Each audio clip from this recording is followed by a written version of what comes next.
Vous écoutez Europe 1, il est 8h17. L'interview politique au lendemain du débat. Fabien Amias, vous recevez Louis Alliot, le vice-président du Front National. Bonjour Louis Alliot. Bonjour. Vous avez passé la soirée avec Marine Le Pen après le débat. Comment a-t-elle ressenti cette émission ?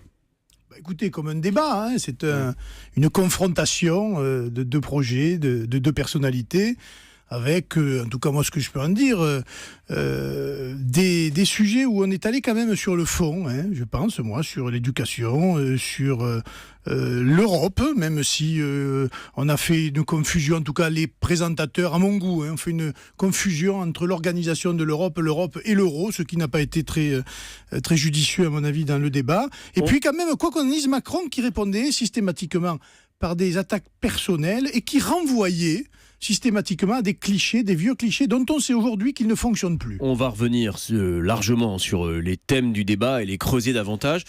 Votre impression à vous, Louis Alliot, c'était un bon débat, maîtrisé, intéressant ?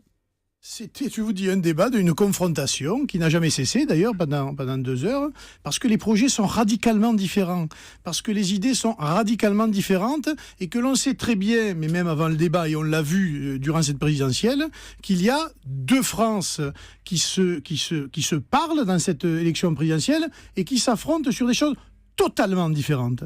Ce matin, la presse parle de la stratégie de Marine Le Pen. Elle emploie des mots, bulldozer, artillerie, hostilité, mais jamais du projet. Est-ce que ça n'est pas pour vous, pour votre candidate, une occasion manquée hier soir de démontrer finalement sa présidentialité, son dessein pour la France, plutôt que sa pugnacité ?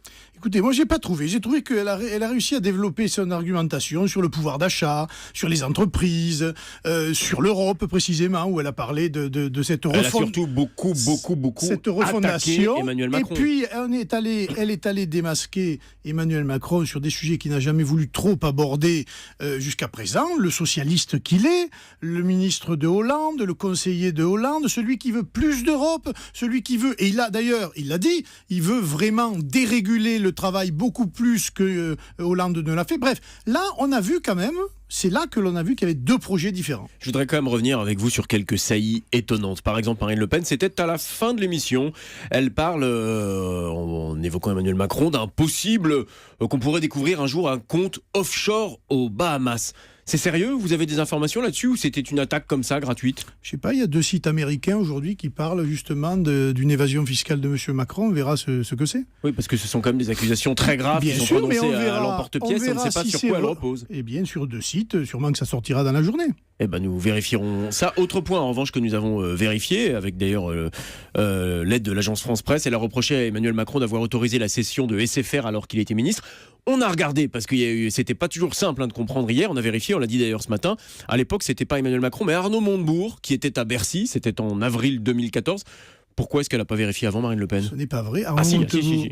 Écoutez, je l'ai recontrôlé ce matin. Ça va se jouer à quelques semaines. Je crois que M. Macron a pris le ministère de la Défense, de l'économie en août 2014. 26 août 2014, voilà. Pour être précis. Et il est arrivé au moment où précisément la transaction s'est faite. Oui, il était ministre au moment de la transaction, mais la transaction a été signée et décidée par Arnaud Montebourg le 5 avril 2014. Ce que ne voulait pas M. Montebourg. Et on retrouve d'ailleurs des citations de M. Montebourg où il dit qu'il n'est pas d'accord avec cette transaction. Alors, je ne sais pas ce qu'il y avait dans la tête d'Arnaud Montebourg, mais Emmanuel Macron, à ce moment-là, n'était pas ministre. Pourquoi est-ce qu'on peut se permettre, à ce niveau d'enjeu, des inexactitudes pareilles ? C'est pareil quand elle dit que l'euro a été utilisé par les entreprises entre 93 et 99. Monsieur Alliot, c'est pas vrai non plus. C'était l'écu. Ah ben elle parle de l'euro hier. Non, oui, entre 93 et 99, Madame là, Le Pen parle de l'euro. C'est le fameux débat où il y a une confusion que les journalistes d'ailleurs, qui ne maîtrisaient pas le débat, il faut le dire, ont fait une confusion eux-mêmes dans cette affaire de l'euro et de l'Europe. Vous trouvez que les journalistes n'ont pas été suffisamment maîtrisé le débat ? J'ai trouvé qu'ils n'ont pas maîtrisé le débat. Voilà, je trouve qu'ils C'est un reproche que vous leur faites ce matin ? C'est pas un reproche. Voilà, j'ai été témoin, j'étais sur place. J'ai trouvé qu'ils n'avaient pas été à la hauteur du débat. Mais après, vous savez, ça ne doit pas être facile de le faire. Mais moi, ça a été était particulièrement difficile à maîtriser. Si mon opinion, ce que je remarque, monsieur Namias, c'est que vous êtes devant moi aujourd'hui, vous me reprochez ce que Marine a dit, fait, etc.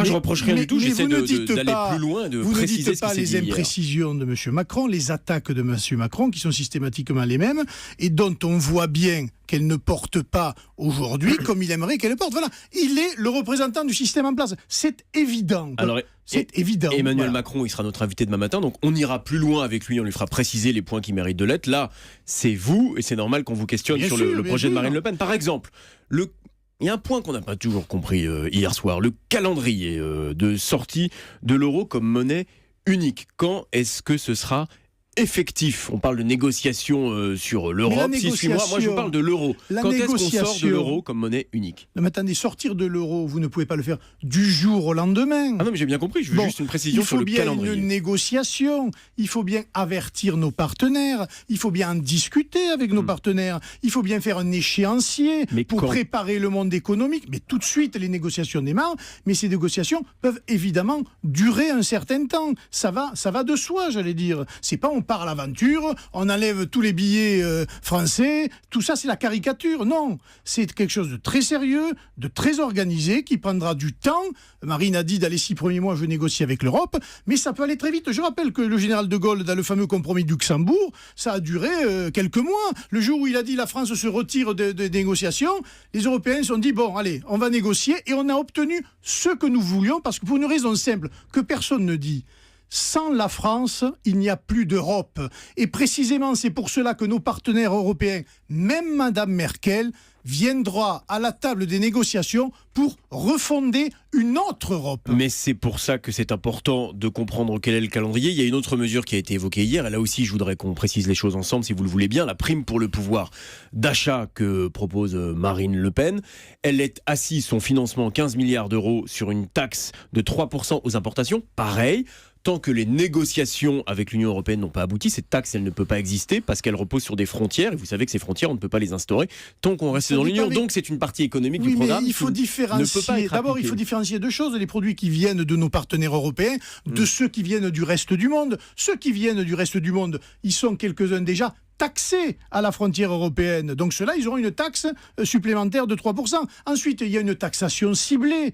Il y a des taxes sur certaines importations qui ne sont pas nécessaires, on ne va pas les faire, et d'autres qui le sont lorsqu'ils viennent concurrencer précisément des emplois qui sont chez nous, j'allais dire, en danger. Et ça me paraît être une mesure à la fois logique, très mesurée, parce que 3% c'est quand même pas la mer à boire, et qui permettra de financer précisément cette prime au pouvoir d'achat. Je ne sais pas si c'est la mer à boire, mais en tout cas, tant que nous ne sommes pas, si ça devait être le cas, sortis du règlement de l'Union européenne, on ne peut pas imposer de taxes à nos frontières. C'est comme ça. C'est la loi, c'est la règle. Il va falloir établir une règle simple, sinon la République n'existe pas. Le droit français, la loi française, loi, expression de la volonté générale, est supérieure aux lois européenne. Parce que sinon, ça veut dire qu'il n'y a plus de démocratie en France et que le Parlement ne sert à rien. Or, il faut retrouver précisément le pouvoir du Parlement, des parlementaires, des députés, parce que ce sont les Français qui font la loi et pas les bureaucrates de Bruxelles. Louis Alliot, on continue à dérouler le débat avec vous. Marine Le Pen a hier à nouveau attaqué Emmanuel Macron sur le soutien que apporte l'UOIF à sa candidature. Alors, en réponse, il vous a nommément cité, monsieur Alliot, en parlant d'un membre de l'UOIF, justement, que vous auriez fait participer à un colloque du FN, un monsieur qui s'appelle Kamel Béchik. C'est exact ? Non, ce qui est exact, c'est que j'ai un groupe de réflexion qui s'appelle le Cercle Idées Nations, et nous avons fait un colloque avec 8 participants sur Islam et République, précisément. Ce monsieur Kamel Béchik qui est membre de l'UOIF. Dont ce monsieur Kamel Béchik, dont très honnêtement je ne savais pas qu'il était l'UOIF, mais ça ne change rien de nos problèmes, cher monsieur, parce que lui il est venu confronter sa vision de l'islam et de la République française, et nous on lui a dit quelle était notre vision, ce qui est un débat, mais ça n'empêche pas que lorsque Marine sera aux affaires, l'UOIF sera dissous, monsieur Béchik ou pas, ce n'est pas un ami de la famille. Non mais ça c'est intéressant, parce que je comprends pas, vous voulez dissoudre l'UOIF, ce qui est de votre droit le plus strict en termes de programme, mais vous êtes prêt à débattre avec l'UOIF. Pourquoi débattre avec ceux que vous voulez dissoudre après ? Il ne venait pas en tant qu'UOIF, il venait en tant que Kamel Béchik, qui est français comme vous et moi, je vous signale. Il est français. Alors il a ces idées-là, mais il venait en opposition et en confrontation avec précisément d'autres visions de l'islam et surtout notre vision de la République et du communautarisme au sein de la République. L'élection, c'est dimanche soir. Deux cas de figure. Si Marine l'emporte, évidemment, il y en a deux, il n'y en a pas d'autres possibles. Si Marine l'emporte, Marine Le Pen l'emporte, que fera-t-elle lundi matin ? Je suppose qu'elle commencera à prendre contact avec les services de l'Élysée, qu'elle réunira ses conseillers et qu'elle travaillera sur la suite. Et sur le calendrier, précisément. Elle ira assister aux côtés du président sortant François Hollande au défilé du 8 mai. Je pense que c'est de tradition républicaine et qu'elle le fera, oui. Si, à l'inverse, Marine Le Pen échoue, d'abord, est-ce qu'elle redeviendra présidente du Front National ? Oui, bien sûr. Donc ça, c'est acté. Au si lendemain de sa défaite elle éventuelle. échoue, on attaque tout de suite les élections législatives. Et évidemment, Marine Le Pen sera à la tête de cette bataille législative. Et elle sera à la tête de cette bataille législative. Ça veut dire qu'elle-même, comme elle l'avait été en 2012, sera à nouveau candidate aux élections législatives. Écoutez, c'est une décision qui lui appartient. Elle n'est pas prise encore ? Je ne peux pas vous répondre. Vous espérez, à l'heure où l'on se parle, on est à 72 heures du vote, est-ce que vous espérez encore emporter l'élection présidentielle ? Moi, je crois que tout peut arriver. On a vu dans d'autres circonstances des sondages et des résultats de soi-disant débats qui étaient très délicats ou très critiqués. Et on a vu que ces candidats ont gagné. Regardez ce qui est arrivé à M. Trump aux États-Unis. Très rapidement, Louis Alliot, vous êtes le compagnon de Marine Le Pen. Si elle l'emporte et donc elle forme un gouvernement, ça exclut de facto votre participation à un gouvernement Front National ? Ça exclut ma participation non seulement au gouvernement, mais à toute responsabilité au sein de l'État. Je me rapatrierai à ma ville de Perpignan et je m'occuperai de mon département. Vous ne serez pas première dame, donc ?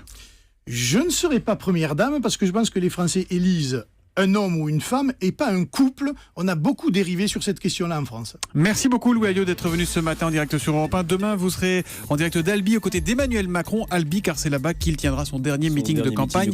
Ce soir, Fabien Amias, à demain. À demain.